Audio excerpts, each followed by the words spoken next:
चलो आज हम आप लोगों को tan इनवर्स और cot इनवर्स x का ग्राफ बताते हैं और उसमें से देखिएगा कि कैसे वो फंक्शन मेरा डिफाइन कहाँ पर से होता है। तो NCERT बुक में भी देखिएगा कि ग्राफ बनाया है, लेकिन समझने में उसमें थोड़ी परेशानी होगी। तो ज़रा यहाँ से समझ लीजिए कि कैसे कैसे हम बनाते हैं, कहाँ कहाँ से मेरा ये फंक्शन डिफाइन कैसे होता है। ठीक है, देखिए फंक्शन है f(x) है, f(x) है, जैसे tan x का बताते हैं, इन्वर्स tan x का बताते हैं। देखो tan x का जो फंक्शन है, तो tan x को आप क्या लिख सकते हैं, sin x by cos x के। देखो ये फंक्शन जो हो गया वो कहाँ पर डिफाइन नहीं होगा, जब ये cos x का वैल्यू मेरा 0 हो जाएगा तो फंक्शन मेरा डिफाइन नहीं होगा। cos x का वैल्यू अगर 0 हो जाएगा तो फंक्शन मेरा डिफाइन नहीं होगा। तो इसीलिए देखो cos x का मान इसको डिफाइन होने के लिए 0 नहीं होना पड़ेगा, 0 नहीं होना पड़ेगा। अब एक बात मैंने कल भी बताया था आप लोगों को कि cos ऑफ 2n + 1 इंटू π/2 का वैल्यू क्या होता है, 0 होता है। cos 2n + 1 इंटू π/2 = 0 होता है। देखिए cos x मेरा 0 के बराबर नहीं है, तो इसका मतलब क्या हो जाएगा, x का वैल्यू यहाँ पर से क्या होगा, 2n + 1 इंटू π/2, 2n + 1 इंटू π/2 इसका वैल्यू नहीं होगा। तो ये फंक्शन मेरा डिफाइन कहाँ पर होगा भाई तो इसका डोमेन क्या निकल जाएगा, r - 2n + 1 into π/2 such that n belongs to z, 2n + 1 into π/2 such that n belongs to z, ये फंक्शन का डोमेन निकल जाएगा। इस फंक्शन को हम लोग क्या करेंगे, यहाँ पर से डिफाइन नहीं होगा। देख लीजिए फंक्शन मेरा tan x है, sin x बटे cos x, cos x का मान 0 के बराबर नहीं होना चाहिए। cos x के बराबर 0 होगा तो ये फंक्शन मेरा उस जगह पर मेरा डिफाइन नहीं होगा, तो इसको हटा देंगे। जिस पॉइंट पर ये फंक्शन मेरा डिफाइन नहीं है उस पॉइंट को हम हटा देंगे। तो भाई कौन सा पॉइंट मेरा निकल गया, मैंने बताया था, कल भी मैंने बताया था आपको कि cos 2n + 1 इंटू π/2 = 0 होता है, इसलिए ये वाला पॉइंट को हमने हटा दिया। तो 2n + 1 इंटू π/2 ये हट गया, बच गया n बिलोंग्स टू z। अब देखिए ये tan x मेरा डिफाइन क्या हो गया, तो ये फंक्शन मेरा डिफाइन क्या हो जाएगा, r - 2n + 1 into π/2 such that n belongs to z, to यहाँ से देखिए -∞ से +∞, यही फंक्शन मेरा डिफाइन होगा, इसी पॉइंट पर होगा। अब जरा सा tan x का ग्राफ आप देखिए, कि पहले tan x का ग्राफ देखिए। तो tan x में ये काम हो गया आपका x एक्सिस, मानिए फंक्शन जिस पॉइंट पर डिफाइन नहीं है उस पॉइंट को आप क्या करिए, हटा दीजिए। पहले n का वैल्यू 0 ले लीजिए, n बिलोंग्स टू z है, 0 ले लेंगे तो n का वैल्यू 0 हो जाएगा, तो मतलब क्या हो जाएगा, π/2, मतलब π/2 पर ये फंक्शन मेरा डिफाइन नहीं है। तो π/2 जिस पॉइंट पे मेरा डिफाइन नहीं है उस पॉइंट को आप क्या करिए, डॉटेड लाइन से ड्रॉ करिए। अगर मेरा पॉइंट मेरा डिफाइन होता है तो उसके लिए हम लोग क्या करते हैं, कंप्लीट लाइन खींचते हैं। पॉइंट पर अगर मेरा डिफाइन नहीं है तो हम लोग क्या करते हैं भाई, उसको डॉटेड लाइन से डिनोट करते हैं। तो ये डॉटेड लाइन क्या पर हो गया, π/2 पर ये फंक्शन डिफाइन नहीं हो गया।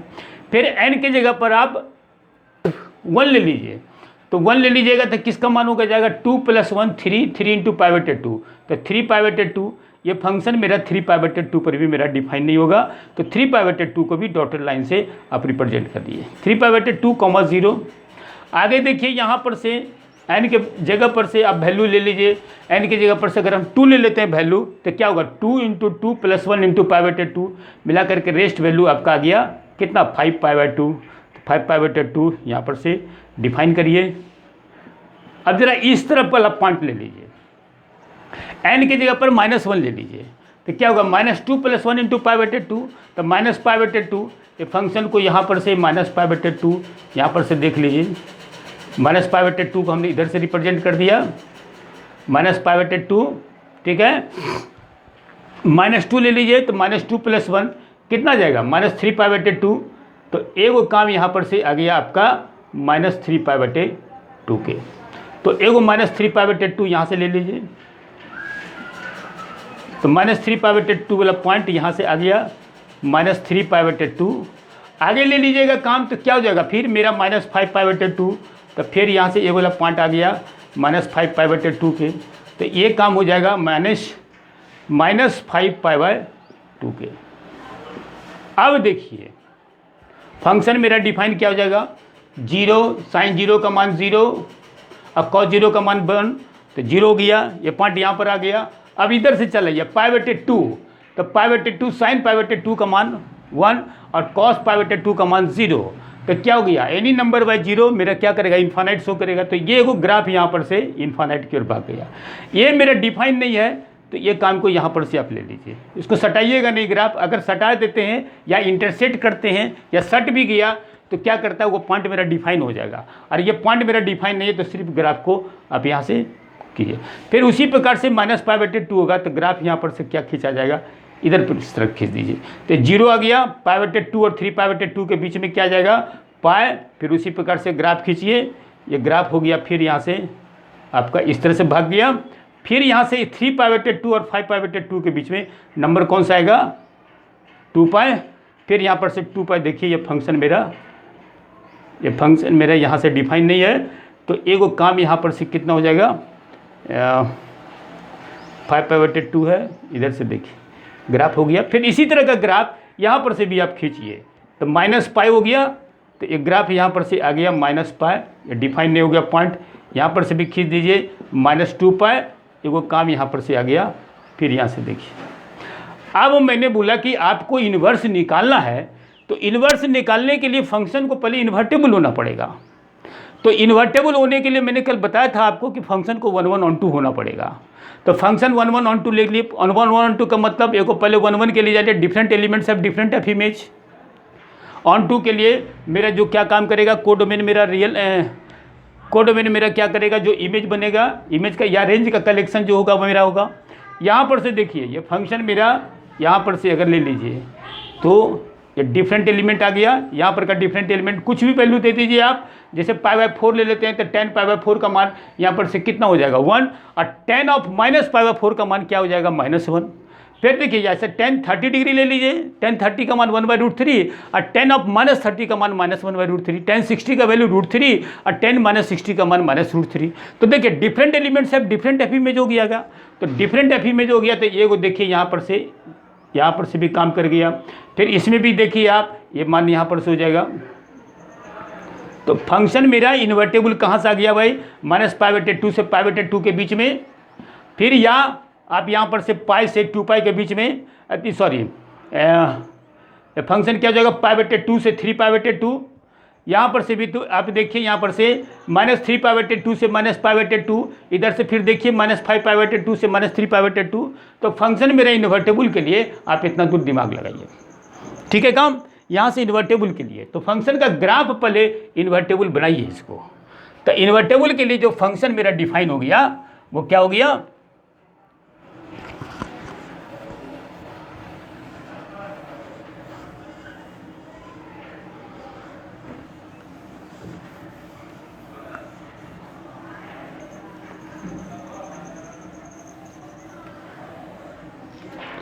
फंक्शन मेरा इन्वर्टेबल कहाँ पर से आ गया। देखिए एगो पॉइंट जो यहाँ से बचा इन्वर्टेबल के लिए, एगो काम यहाँ से 0 π/2 इधर का काम कर दिए हम, एगो -π/2 यहाँ से ले लीजिए वैल्यू और यहाँ पर से डिफाइन कर दीजिए। तो ए वैल्यू यहाँ पर से इन्वर्टेबल के लिए क्या कंसेप्ट आ गया कि यहाँ से ग्राफ इस तरह से भाग गया, एक ग्राफ इस तरफ से गया। तो ये फंक्शन इन्वर्टेबल के लिए क्या काम आ गया, तो इन्वर्टेबल कहाँ से कहाँ तक डिफाइन हो गया भाई फंक्शन। तो यहाँ से देख लीजिए ये जो फंक्शन आ गया इन्वर्टेबल के लिए -π/2, ये तो डोमेन का ना काम कर गया, -π/2 से π/2 -∞ टू +∞। देख लीजिए ग्राफ कैसे भाग रहा है, ये इधर पट्टी नीचे गया -∞, और इस ग्राफ मेरा फिर ऊपर चला गया +∞। तो क्या होगा, डोमेन में फंक्शन मेरा डिफाइन क्या हो जाएगा, इन्वर्टेबल फंक्शन के लिए -π/2 से π/2 टू माइनस इन्फानाइट से प्लस इन्फानाइट। अब इसी के काम का आप इन्वर्स निकालिए, तो इन्वर्स का लिए फंक्शन क्या जाएगा, एफ जो इन्वर्स का काम होगा एफ इन्वर्स, वो डिफाइन क्या हो जाएगा, -इन्फानाइट से प्लस इन्फानाइट टू -π/2 से प्लस π/2, -π/2 प्लस π/2। इन्वर्स फंक्शन के लिए क्या काम आ जाएगा, -इन्फानाइट से इन्फानाइट टू -π/2 से π/2। अब देखिए ये काम यहाँ पर से आ गया, इसको आप रिप्रेजेंट कर दीजिए, यहाँ से मान हो गया। अब ये काम यहाँ पर से देखिए प्लस π/2 है, देखो π/2 मेरा डिफाइन नहीं है, तो क्या करेंगे, डॉटेड लाइन से लिख देंगे, डॉटेड लाइन से रिप्रेजेंट करेंगे। अब यहाँ पर से y = π/2 लिख डालिए, और यहाँ से नीचे कर दिए ग्राफ, तो ये y का वैल्यू कितना गया, -π/2। देखिए यहाँ पर से ग्राफ का काम क्या हो जाएगा, देखो -इन्फानाइट क्या काम हो जाएगा, -π/2 पर, तो यहाँ से -π/2 एगो काम यहाँ पर से आ गया, ठीक है, और ये को काम यहाँ पर से 0, और ये काम क्या होगा π/2, तो क्या काम करेगा, -इन्फानाइट से लेकर के ग्राफ को इन्फानाइट कर दीजिए। अब देखिए ग्राफ अगर इस तरफ से देखिए -π/2 है, ये डाउनवर्ड अगर ग्राफ है, तो इसका इन्वर्स का काम क्या हो गया, ग्राफ मेरा अपवर्ड की ओर भाग जाएगा, तो ग्राफ को आप अपवर्ड की ओर भगाइए। तो -इन्फानाइट है, एक ग्राफ यहाँ पर से गया, यहाँ से देख लिए, फिर ग्राफ देखिए यहाँ पर से, फिर यहाँ पर से ये अपवर्ड की ओर भाग रहा है, तो ग्राफ को क्या करिएगा, डाउनवर्ड आप ले लीजिए। तो ग्राफ को हम यहाँ पर से क्या करते हैं, डाउनवर्ड आप ले लेते हैं। तो ये को ग्राफ ये जो निकल गया फंक्शन मेरा, वो फंक्शन क्या निकल गया, tan इनवर्स x का ग्राफ। तो tan इनवर्स x के लिए जो फंक्शन मेरा डिफाइन हो गया, -इन्फानाइट टू इन्फानाइट से -π/2 से π/2। ध्यान से देखिए ये फंक्शन मेरा इन्वर्टेबल कहाँ पर आ गया, -π/2 से π/2। यहाँ से देखिए ग्राफ कहाँ पर भाग रहा है, -इन्फानाइट, इधर ऊपर चले जाइए प्लस इन्फानाइट। तो फंक्शन मेरा डिफाइन कहाँ से हो गया, -π/2 से π/2 टू -इन्फानाइट से प्लस इन्फानाइट। ठीक है काम, तो इन्वर्टेबल का ग्राफ मैंने ये बना दिया। अब इन्वर्टेबल फंक्शन है तो उसी का नाम इन्वर्स निकालेंगे, तो इन्वर्स हमने निकाल दिया इसी का। तो इन्वर्स उल्टा काम कर दीजिए, एफ अगर -π/2 से π/2 टू -इन्फानाइट से प्लस इन्फानाइट है, तो इसके इन्वर्स को क्या करिएगा, -इन्फानाइट टू इन्फानाइट टू -π/2 से π/2। अब ग्राफ को भी उलट दीजिए, ग्राफ इधर से देखिए डाउनवर्ड का काम है, तो इस ग्राफ को आप अपवर्ड बना दीजिए। तो इस ग्राफ को हमने अपवर्ड बना दिया। ये देखिए ग्राफ ऊपर वाला 0 से π/2 के बीच में ग्राफ मेरा अपवर्ड है, तो इसको डाउनवर्ड बनाइए, तो ग्राफ मैंने डाउनवर्ड बना दिया। तो ये फंक्शन मेरा इन्वर्स का निकल गया। कौन सा इन्वर्स, किसका इन्वर्स निकला भाई, तो फंक्शन मेरा tan इन्वर्स x का ग्राफ आ गया। ठीक है, और डिफाइन क्या हो जाएगा, -infinite to plus infinite to -π/2 से π/2। ठीक है, इतनी बात समझ में आ गया। चलिए, ये तो tan इन्वर्स x का ग्राफ हो गया। फिर इसी से मिलता जुलता ग्राफ हम लोग पढ़ लेते हैं cot x का।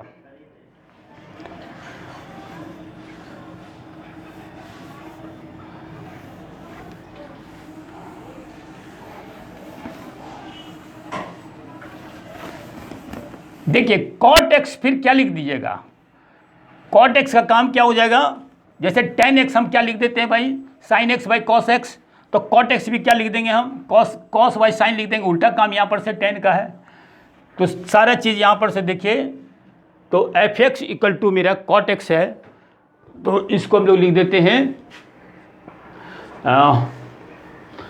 देखो f(x) = cot x है, तो f(x) मेरा cot x है, तो इस cot x को क्या लिख दीजिएगा, cot x को क्या लिख देंगे, cos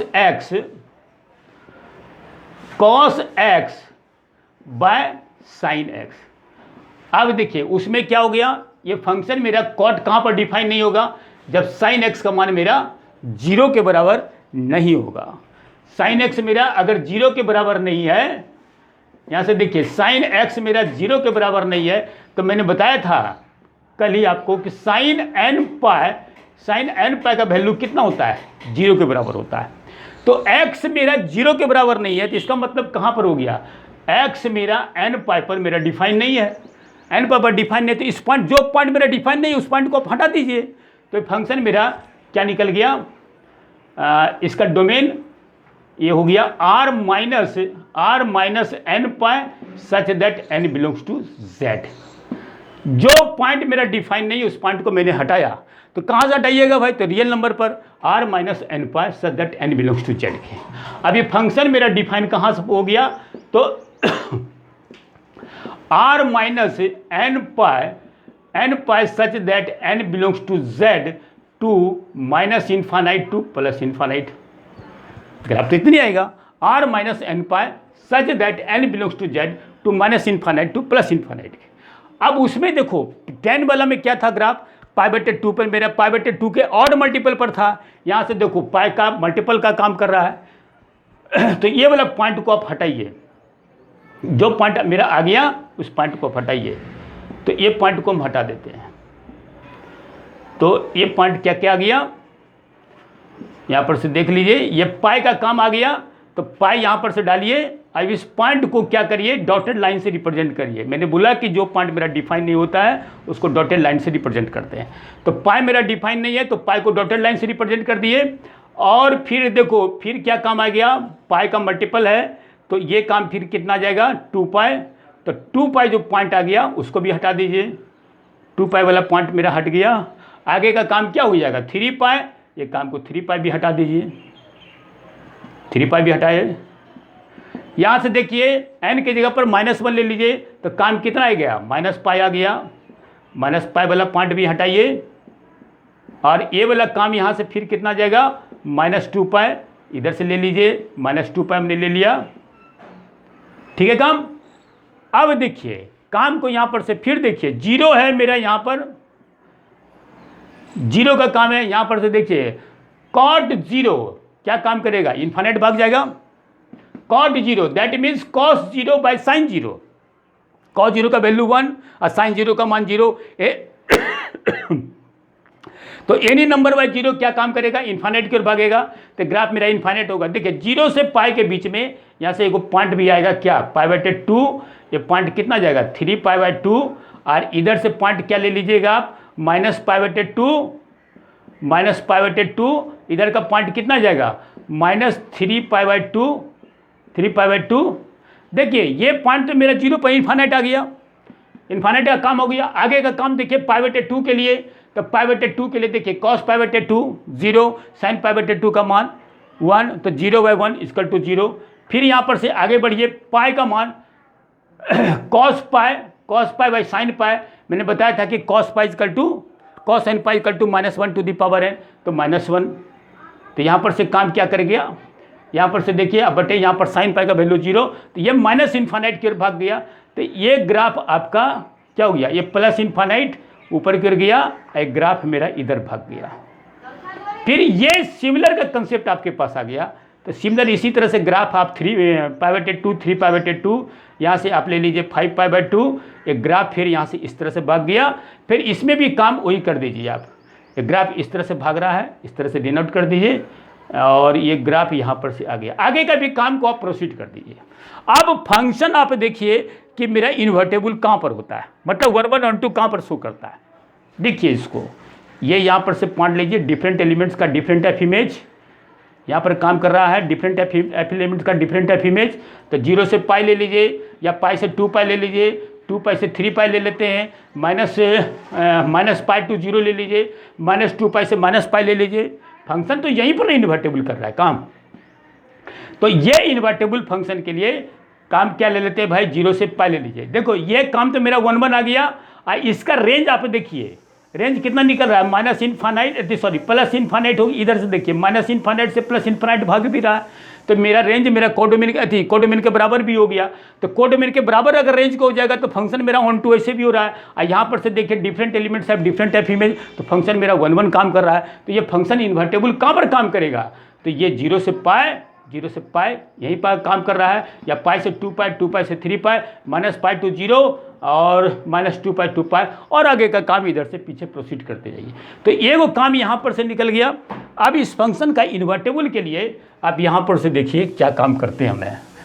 तो इन्वर्टेबल का सबसे पहले ग्राफ बनाइए, तब आपको सुविधा होगा इन्वर्स का ग्राफ बनाने में, और नहीं तो परेशानी बढ़ जाती है। तो एक काम यहाँ पर से देखिए कि इन्वर्टेबल के लिए ग्राफ यहाँ पर से मैंने बोला कि यहाँ पर से बनाइए इसको। तो ये तो देखो इन्वर्टेबल क्या काम आ गया, कहाँ से कहाँ फंक्शन मेरा डिफाइन हो गया, 0 से पाए, 0 से पाए, रेंज यहाँ पर से देखिए 0 से पाए है तो प्लस इन्फानाइट, 0 है तो प्लस इन्फानाइट, इधर से पाई बटे 2 है तो क्या काम कर गया, माइनस इन्फानाइट की ओर भाग गया। पाई है तो माइनस इन्फानाइट की ओर भाग गया।